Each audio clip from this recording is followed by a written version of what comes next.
Мына ушинтип Кыргыз, Тажик, Өзбек 3 мамлекеттин чектешкен жеринде стела тургузулуп ачылышы болду. Азыр бул стеланын кайсы тарабында, кайсы өлкөнүн чек-арасы келип бүтөөрүн көрсөтөбүз. Мына ушундай ээн талаада жайгашкан жер. Мына сиздер көрүп турган Кыргыз Республикасы.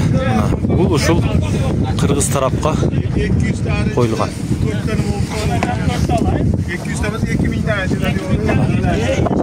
Бул ушул Кыргыз Республикасы деп стеланын бул жагы. Бул жак ушул Баткен тарап. Ушул негизинен мына Кыргызстан тарабы ушул.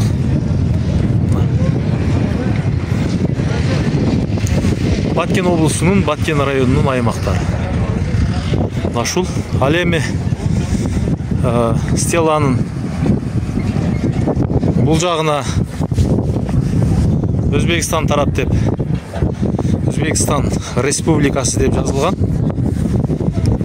Өзбекстан тарап бул жакта Өзбектин кыздары гүлдөрүн жыйнап кетип жатышат.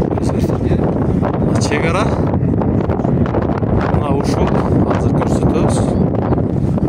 Мына ушул где-то бир 500-600 метрден тосулган, кийин тосулган. Ушул жакта Өзбекстан. Өзбекстан тарап. Ал эми Чумкури Тажикстан деп белгилешкен бул жакта. Мына Тажикстан деп. Мына Тажикстан тарап бул жактан. Бул жактан. Мына ушул жерден чек-арасы ичке болуп келет. Ушул тарапта өтө деле кеңдикте эмес, ичке болуп келген чек-арасы. Негизинен ушул жакта бул деген күнбатыш тарабы. Бул жак ал эми Өзбекстан тараптагы дээрлик күнбатыштын түндүк тарабы болуп калат. Чек-ара кадимгидей көрүнүп турат.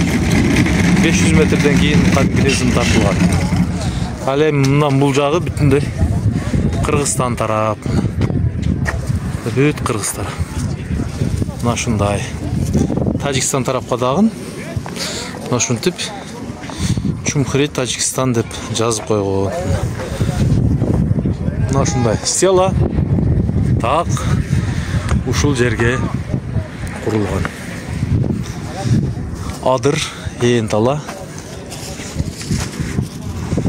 Баткен шаарынан облус борборунан деп коелу. Канча километр? Дээрлик 25 километрден 25-30 километрге жетпейт, 25 чакырымдан алысыраак жайгашкан. Мына ушундай.